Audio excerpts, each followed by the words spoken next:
Hello, Tim Gilbert here. What I'm going to do today is show you a little behind the scenes of where all the magic happens here.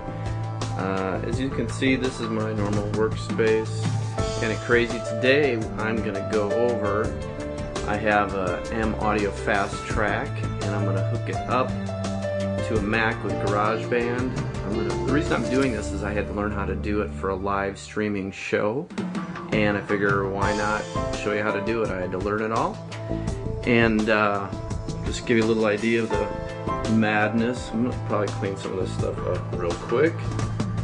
And my computer, wait, hey, who's that good looking guy right there? Oh, that's me. Oh, there's my dog. Wondering what's going on here. Got a pineapple today and she is not too sure of this thing. She wasn't too excited when I brought her home. She was barking at it. New experiences for my pup and a little learning tutorial for you today. Base into the back of the Fast Track Ultra and the other end into the USB port on the back of my iMac.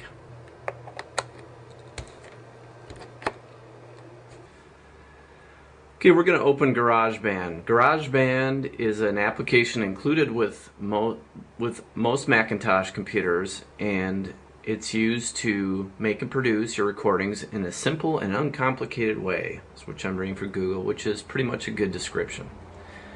So what we're going to do first is we're going to go down and click on Garageband. The application opens with a track called Grand Piano, which it starts with that. So what we're going to do is we're just going to delete that. The first thing we want to do is we want to add a new track. So we take our mouse and slide up to Track and to New Track, and you're asked if it's a software instrument or real instrument, and your voice is a real instrument, a guitar, bass, things like that. Those are real instruments. So we want to use a microphone. We're going to use the human voice, so that's a real instrument.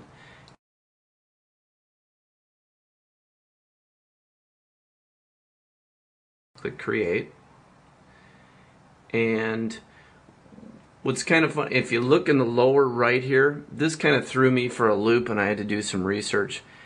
You know, you think most things you'd want to have it in stereo, but you don't. That was having this setting to stereo, channels 1 and 2, allowed me to only use 2 microphones, and I wanted to use 3. I wanted to be able to record my voice, David's voice, and have 2 guitars, but I couldn't get past that, and the reason is because they were set 2 channels for 1 voice, and voice is only 1 channel.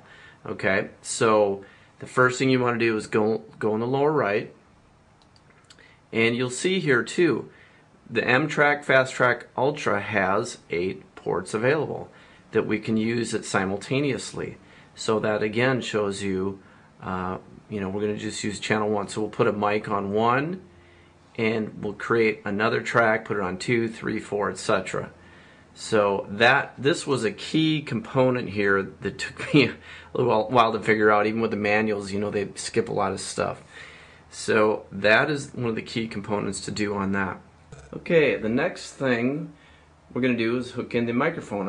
What I have here is a Sterling Audio condenser microphone, normally to record vocals. That's its primary purpose, but a lot of these mics you can use for anything.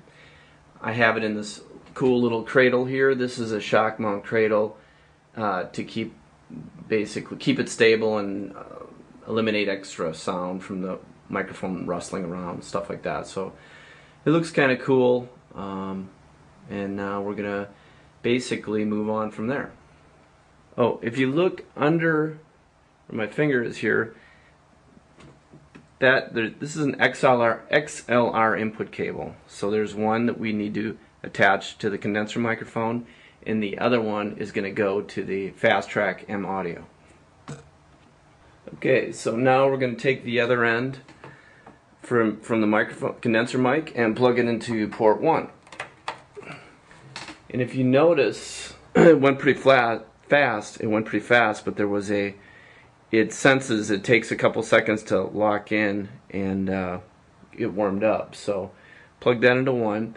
Now you'll see these push buttons here. Now this can turn on or off the front port. So say you want to manually turn off port 1 so it doesn't record, or 1 and 3, just push those in.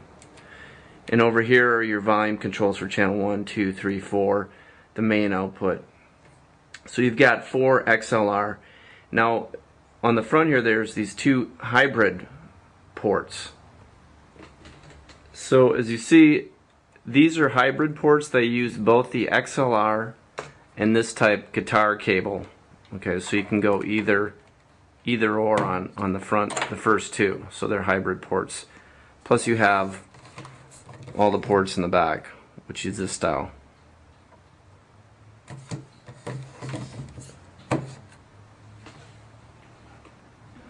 Okay, so here's another view. At this point we've got the condenser microphone with an XLR cable plugged into port 1, and then the M Audio Ultra plugged with a USB cable into the back of the Mac. That's your hardware configuration.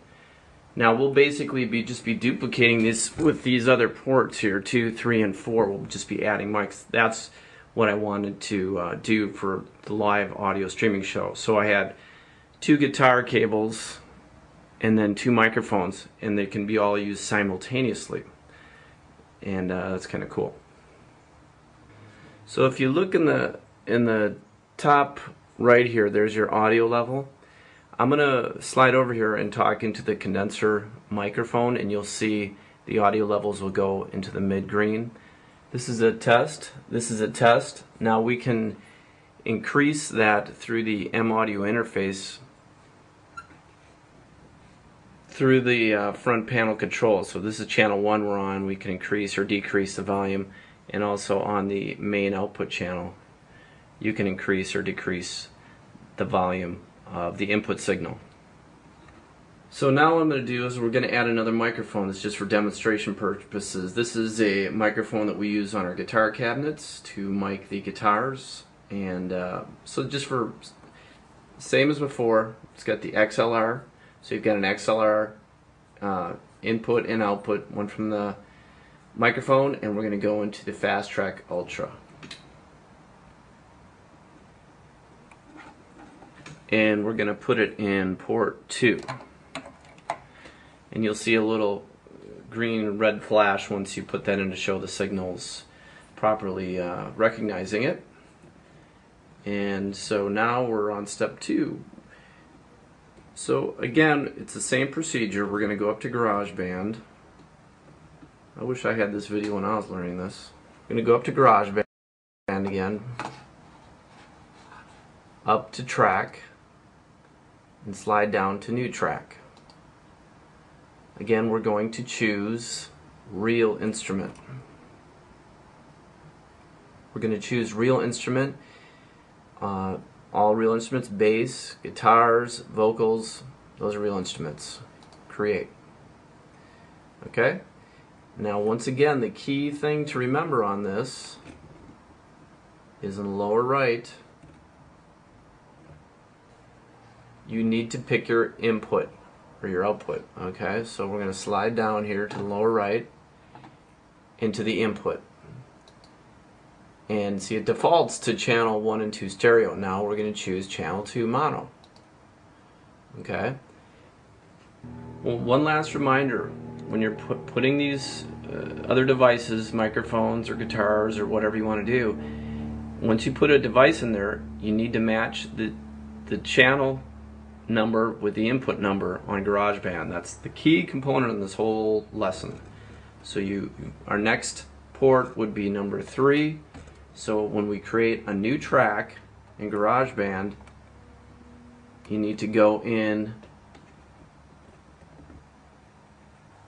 When you create a new track in GarageBand, you need to go over here to input and have it match. That's the key component. It's and on mono. It'll default to these bottom stereo and so forth. So you need to match the port, the input port on the software with the output port on the hardware.